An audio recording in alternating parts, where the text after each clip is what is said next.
Olá, boa tarde. Hoje são 19 de fevereiro de 2024. Estamos aqui falando exatamente da cidade de Recife, estado de Pernambuco. Estamos aqui na dependência ou nas dependências do Fórum Rodolfo Aureliano. Nesta feita para mais uma audiência envolvendo a gestão da direção da Igreja Evangélica Assembleia de Deus. Logo mais, após a audiência criminal, 11ª Vara, estaremos aqui trazendo informações para vocês, para que percebam o quanto essa gestão está implicada e implicando o nome dessa centenária Igreja Evangélica Assembleia de Deus. Até mais. Então, doutor Miguel, o senhor participou da audiência e explica aqui para a gente como é que foi processado a audiência lá processada. Josué, boa tarde. Doutor Miguel, o senhor fica aqui para melhorar a luz. Boa tarde, Josué. Pronto, agora boa tarde tá aí, jóia. seus seguidores. Hoje tem uma audiência em que eu entrei com uma representação criminal contra o senhor Ailton José Alves por conta de uma imputação criminosa que ele colocou sobre mim. E isso aí foi uma coisa que difundiu-se lá entre eles e depois se expandiu para fora da igreja. E esse fato trouxe muito prejuízo moral a mim, porque eu tenho mais de 30 anos de advocacia criminal. Trabalho aqui nesse fórum, Josué, o dia a dia, todos me conhecem. E isso aí, contra mim, isso aí gerou uma perplexidade, que as pessoas, poxa, o Luiz Miguel é uma pessoa tão pacífica, como ele contratou uma pessoa para agredir o pastor Ailton? Eu digo e repito, eu não agredi, eu não chamei ninguém para agredir, não contratei ninguém, mas a pecha de uma pessoa agressiva caiu sobre mim, coisa que foge à minha personalidade, inclusive por conta da minha vinculação também como membro da igreja. Então, esse fato eu entrei com uma representação, hoje foi a primeira audiência de conciliação, no entanto, o querelado, que é o senhor Ailton, não compareceu alegando que ele não tinha interesse em conciliar. Eu compareci e disse que eu tinha interesse em conciliar e dei uma breve manifestação em relação a isso. Por quê? Porque isso atingiu diretamente e indiretamente a minha profissão. E esse fato, ele disse isso numa audiência em que estava sendo apurado o crime de rachadinha de um político da igreja. E sem mais nem menos, diante das pessoas que estavam presentes naquela audiência, ele veio e disse essa pérola dele, dizendo que eu tinha contratado uma pessoa alta para dar um murro na barriga dele, o agredir. Isso aí é uma informação falsa e eu não poderia deixar passar sem tomar as providências. Agora está a cargo da Justiça, o juiz vai receber ou não essa representação, cabe ao judiciário agora dar a resposta. Se o que ele disse é verdade ou não, a mim só restou a alternativa de mover essa ação e deixar agora a cargo do judiciário. Por quê? Porque eu não vou usar da mesma arma que ele utiliza, que é, no caso, perseguir, no caso, entrar com várias ações contra as pessoas que o criticam. Inclusive, a colega advogada veio dizer que a gente utiliza dessas audiências para lançar em redes sociais. Eu tenho a dizer o seguinte: as audiências do Supremo Tribunal Federal são públicas.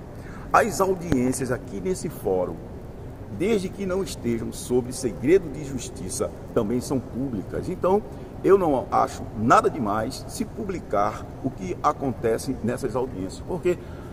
Por que esconder? Por que se esconder? A gente tem a vida transparente e tem que ser colocada publicamente.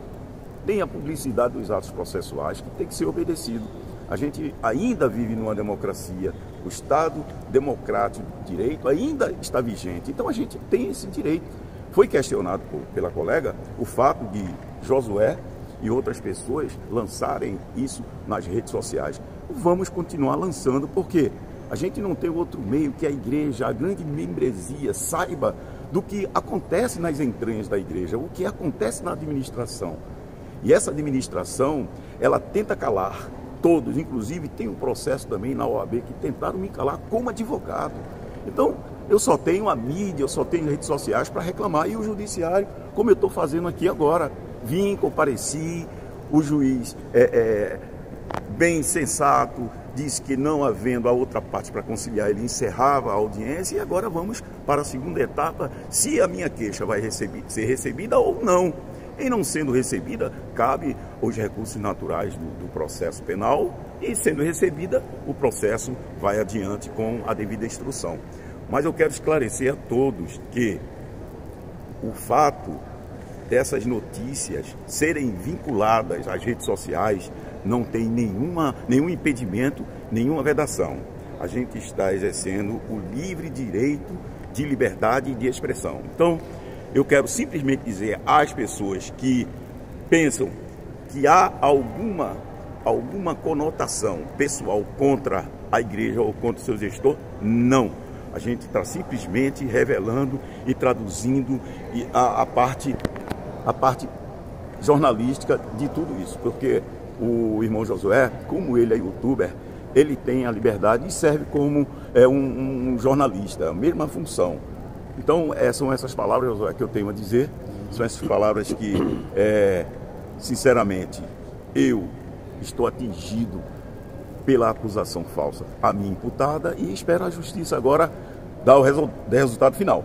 Se eu tenho direito ou não. São essas palavras, Josué. Doutor Miguel, muito obrigado pelos esclarecimentos. E com relação, doutor Miguel, à veiculação dessas informações, nós participamos de uma igreja que tem mais de 100 anos de existência. Mais de 1,5 milhão de membros, se não atualmente, mas que já passaram por essa igreja. De tal forma que ela tem uma abrangência estadual e a nível internacional.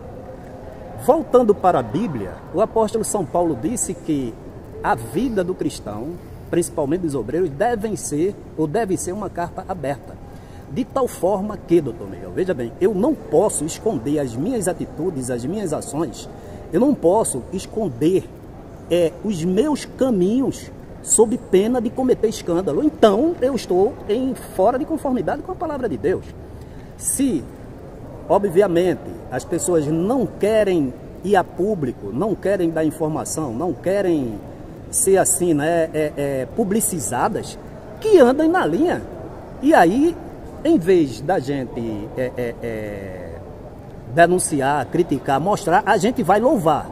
Mas agora, até agora, não tem a menor possibilidade dessa gestão da Igreja Evangélica Assembleia de Deus receber aplausos e elogios, porque só tem complicado tanto a vida dela como a vida das pessoas que são ligadas a ela, não é, doutor Miguel? Assim como o nome dessa grande instituição chamada Assembleia de Deus. Então, muito obrigado por ter instruído as pessoas. E o senhor concorda com isso, doutor Miguel, que a vida do obreiro tem que ser uma carta aberta? Ô Josué, eu concordo que tudo seja transparente. Não existe mais aquele anonimato. Você não pode servir a uma igreja sem saber onde as verbas de dízimos e ofertas são empregadas. Nós temos, eu sou membro da igreja há mais de 45 anos e ultimamente, nessa última gestão, a gente não sabe quanto entra e quanto sai. Foi necessário alguns irmãos da igreja, membros da igreja, entrarem com alguma ação de prestação de contas para que a igreja explicasse quanto paga de honorários, quanto paga a Rede Brasil de televisão, quanto se transferem para as missões no exterior. São numerários que não se sabem. Então, são essas situações que incomodam, Josué. A verdade incomoda. Então, você pode observar que em todas as petições dos advogados do pastor Ailton, eles colocam isso, que você está difamando, que você está injuriando, que você está com perseguição. Não se persegue quando se fala a verdade. Não se persegue quando se coloca as claras, coisas que fazem as escuras. Então, a gente não tem outro meio, Josué, a não ser esse. Porque você já fez várias petições lá, ninguém mostra nada, ninguém diz nada. Então, por que esse segredo? Por que essa omissão?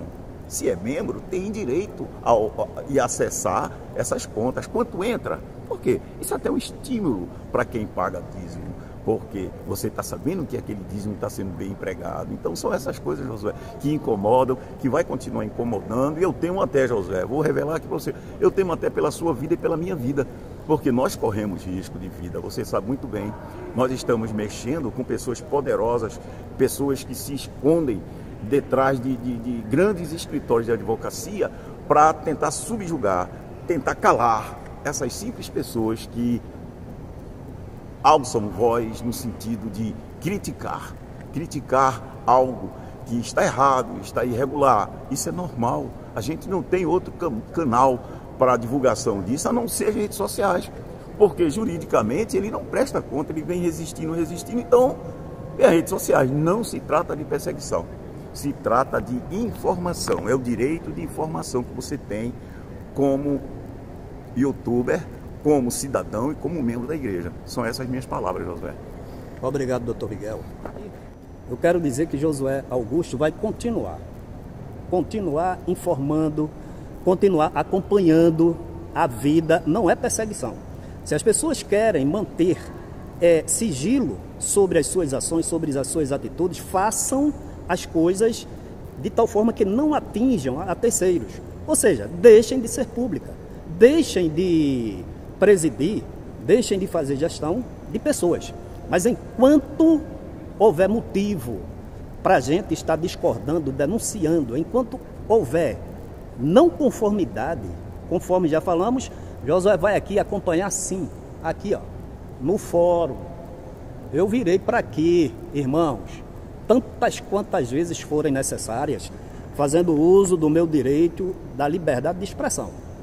Tá entendendo? Agora, no dia que ele conseguir calar a minha voz judicialmente, aí, atendendo, né, uma determinação judicial, a gente se cala. Mas enquanto não, eu vou trazer aqui todas as informações para que vocês saibam que a nossa igreja está sendo administrada por uma gestão há 26 anos, que não anda em conformidade com a palavra de Deus e não anda em conformidade com o estatuto e com os preceitos legais. Que Deus em Cristo a todos abençoe.